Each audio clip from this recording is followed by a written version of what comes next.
Youku really knows nothing. I can totally tell why it sells to a lot of people. Director of Rattan, come on, why do you need to be in this drama at all?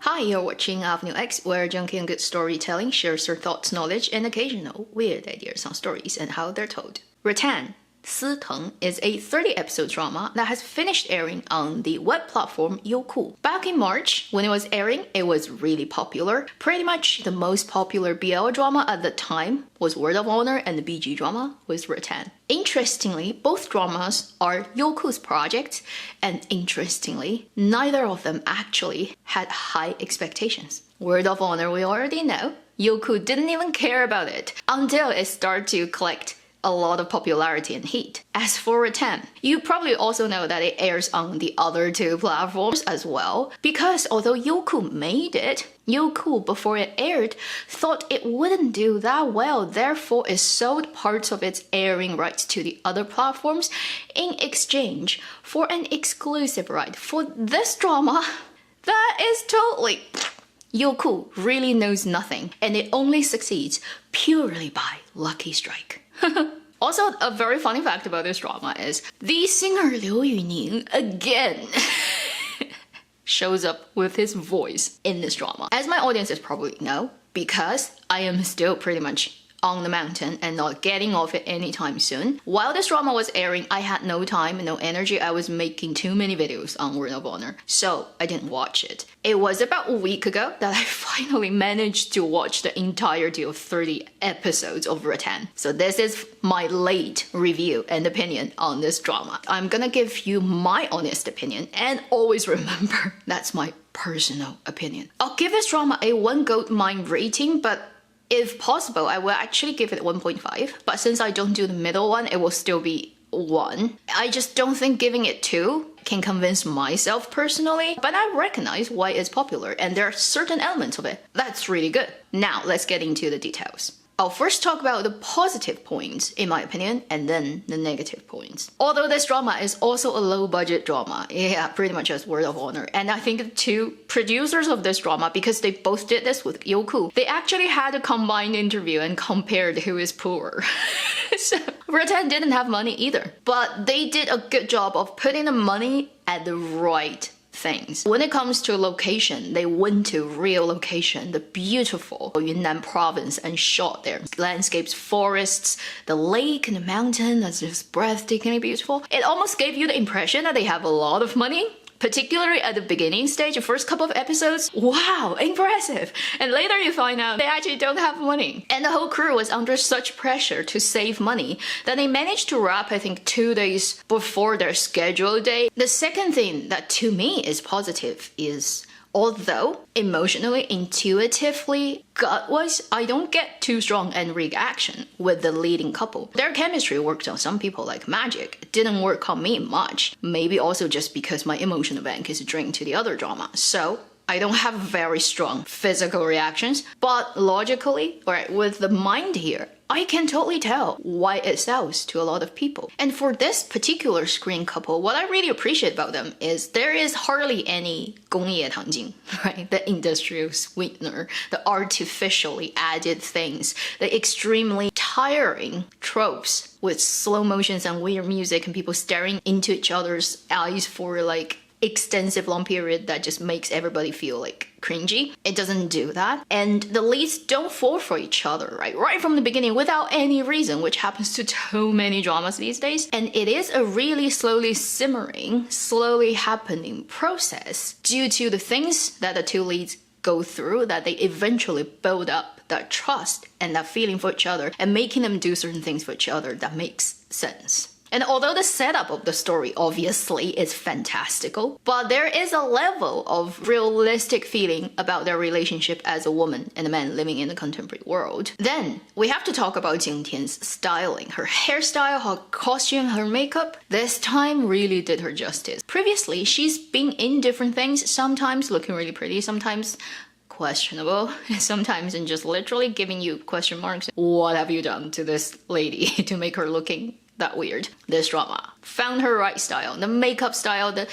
a very thin eyebrow that's very 民国, and it's no longer popular these days, but when it brings that back into this drama, it makes so much sense. Her styling itself needs to get an award. If at the end of this year, we're gonna give an award to the best styling of a character, a female character, I see like the later dramas that will come will have a very big competition. 景甜 styling needs to get mentioned on itself as super successful. Then, related to that, I think to me, this drama for the two leading actor-actress is their best role and their best drama for a long time. 张彬彬, a member of the Jiaxing company, also a member of the Jiaxing 大礼包, if anybody knows about that joke in Chinese drama land. The company that he belongs to, where Yang Mi holds part of the share, is a very questionable company because they sign a lot of really good-looking people. Zhang Yunlong, Gao Weiguang, Zhang Bingbing, and many other guys, and plus, Dilira Ba, one of the hottest, most popular actresses. But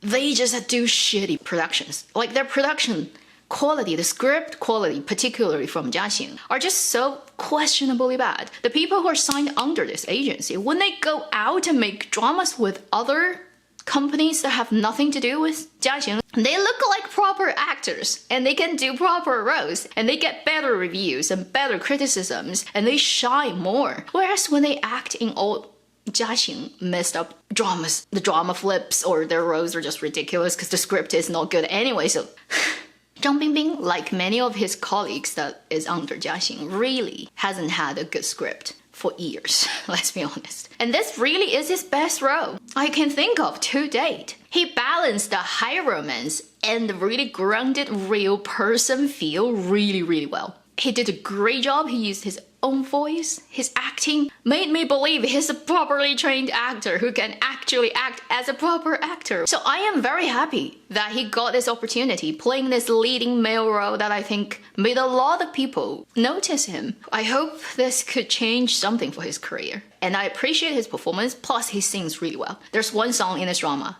is sung by him that I was impressed. I didn't know it was him. I heard the song first time and I was like, it's a beautiful song, it's really well sung. It sounds a little bit familiar. And then live comments spoiled it for me. It's like, it's sung by the actor. I'm like, okay.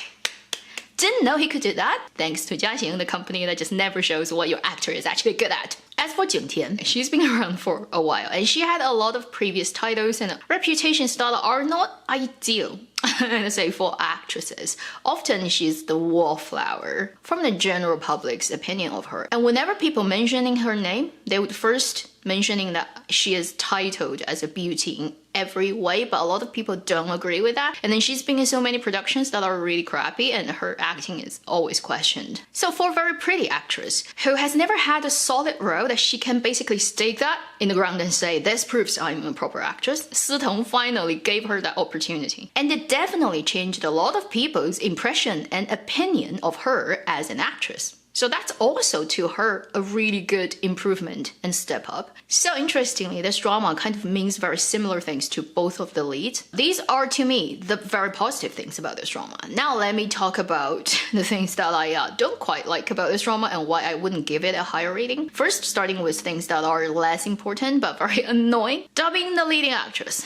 Jing Tian's own voice is okay. I don't see what's the problem with her that you have to dub her. And they dubbed her with Ji Guanling. I am too familiar with Ji Guanling, and I think Chinese drama audiences are generally super familiar with her because she has dubbed so many classic roles. But these days, she has kind of given up designing specific styles for her specific characters, and she just sounds the same for every role she dubs. The moment Jing Tian opened her mouth, I'm like, Ji Guanling, holy. After watching the 30 episode plus the extra episode, I still couldn't sit correctly 100% with that sound that comes out of Jing Tian's mouth. It has seriously impacted my viewing experience. Second thing, the director who also played the role Bai Jing, you have too much added moment for yourself. His role does nothing. You can totally delete his role. It's useless. And I think in the original book, he pretty much has no importance to the story. But as the director, he probably just couldn't control the desire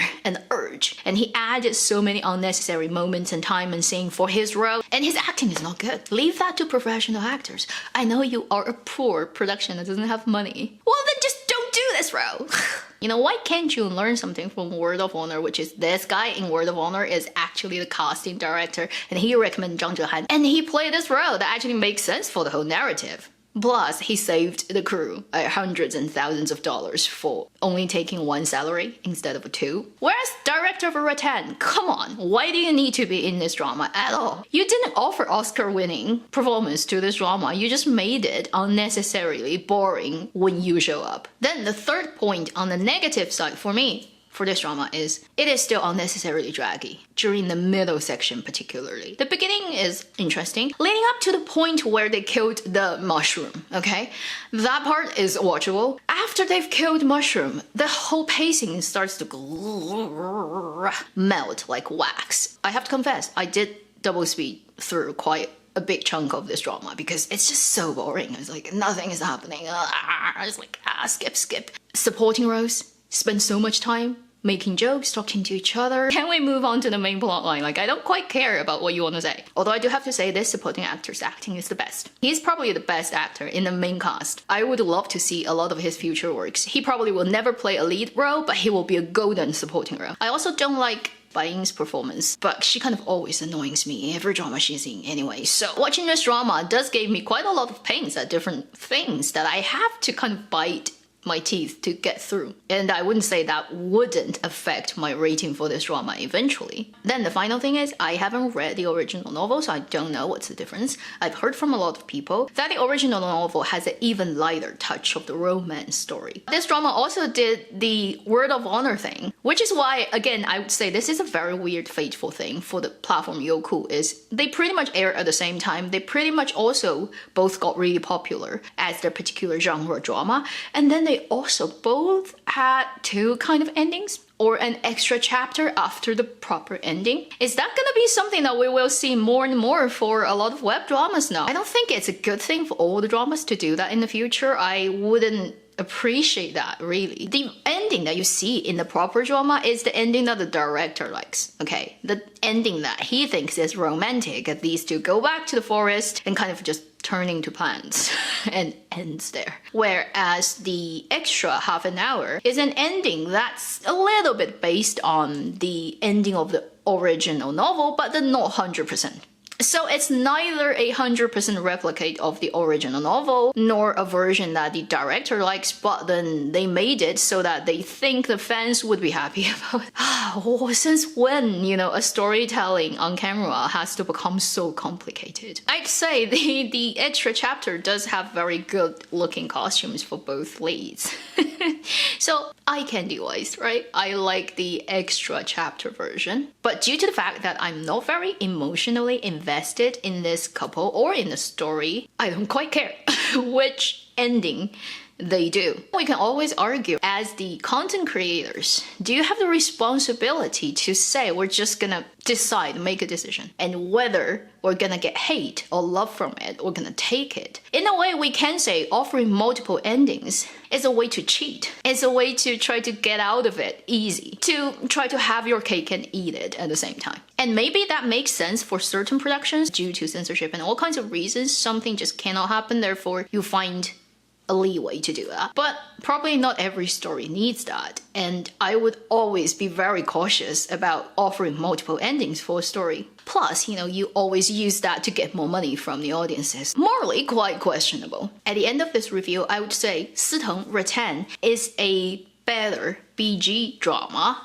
than most of the BG dramas that was on air at the same time when it was on air. Rattan is not a drama that I would rewatch. And I'm definitely not a shipper of this main couple or any of the relationships in this drama. So be aware where I'm coming from looking at this drama, and my opinions about it are all based on my personal preferences. Apart from the platform Youku that invested money into this drama, the two production companies that did this drama, one of them is the company that did Guardian. Interesting, isn't it? I feel like there's definitely some kind of like invisible script. The universe has decided for all the major streaming platforms in China, they are all role-playing a particular type of company that do a particular type of things, and they will each have their particular success and their particular downfall for sure. If you know anything about what has recently happened with copyright stuff in China, we are in for a crazy time now. As a big editor, right,